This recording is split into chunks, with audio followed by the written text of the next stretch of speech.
Strong Roots, APJ Abdul Kalam. I was born into a middle-class Tamil family in the island town of Rameshwaram in the erstwhile Madras state. My father, Jainul Abdin, had neither much formal education nor much wealth.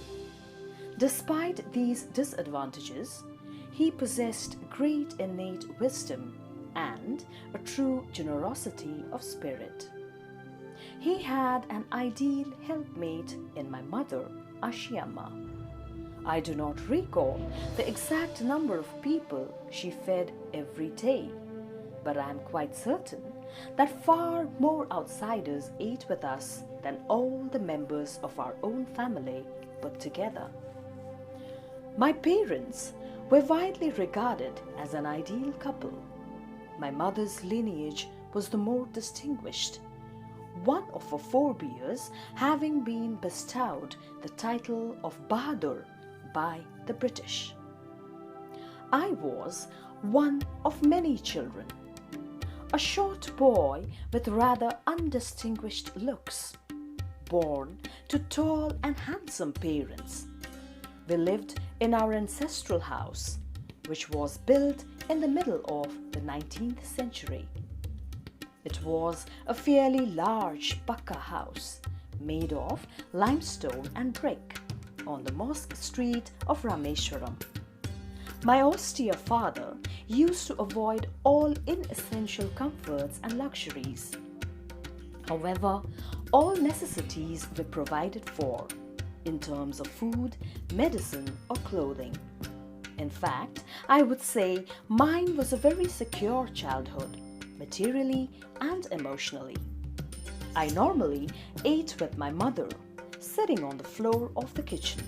She would place a banana leaf before me, on which she then ladled rice and aromatic sambar, a variety of sharp homemade pickle, and a dollop of fresh coconut chutney. The Shiva temple, which made Rameshwaram so famous to pilgrims, was about a 10-minute walk from our house.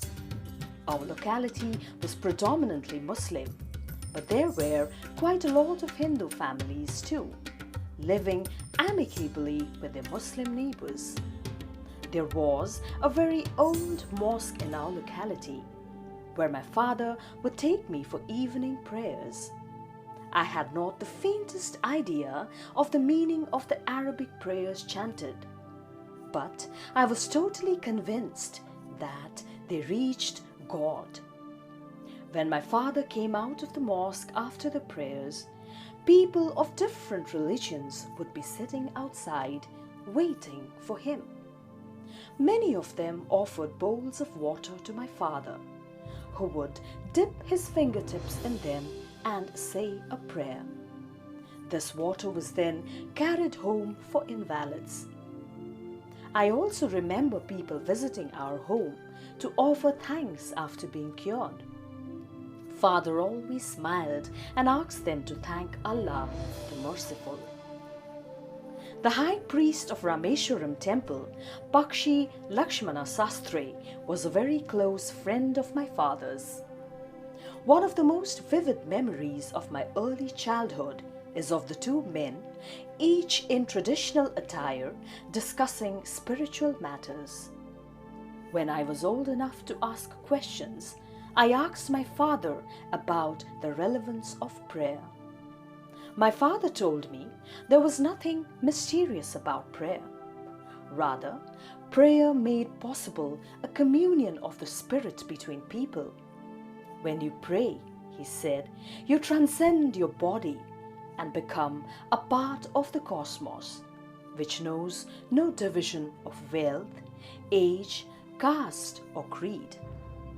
My father could convey complex spiritual concepts in very simple, down-to-earth Tamil.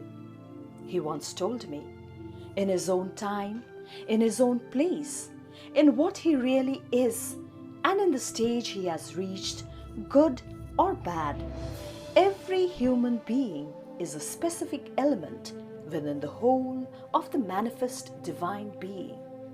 So, Why be afraid of difficulties, sufferings, and problems? When troubles come, try to understand the relevance of your sufferings. Adversity always presents opportunities for introspection. Why don't you say this to the people who come to you for help and advice? I asked my father.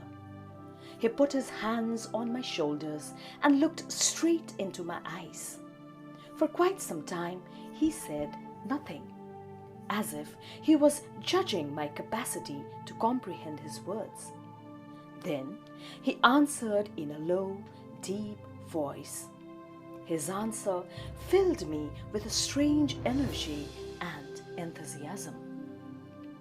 Whenever human beings find themselves alone, as a natural reaction, they start looking for company. Whenever they are in trouble, they look for someone to help them. Whenever they reach an impasse, they look to someone to show them the way out. Every recurrent anguish, longing, and desire finds its own special helper. For the people who come to me in distress, I am but a go-between in the effort to propitiate demonic forces with prayers and offerings. This is not a correct approach at all and should never be followed. One must understand the difference between a fear-ridden vision of destiny and the vision that enables us to seek the enemy of fulfillment within ourselves. I remember my father starting his day at 4 a.m. by reading the namaz before dawn. After the namaz, he used to walk down to a small coconut grove we owned, about 4 miles from our home. He would return with about a dozen coconuts tied together, thrown over his shoulder, and only then would he have his breakfast. This remained his routine even when he was in his late 60s. I have, throughout my life, tried to emulate my father in my own world of science and technology. I have endeavored to understand the fundamental truths revealed to me by my father and feel convinced that there exists a divine power that can lift one up from confusion, misery, melancholy, and failure, and guide one to one's true place. And once an individual severes his emotional and physical bond, he is on the road to freedom, happiness, and peace of mind.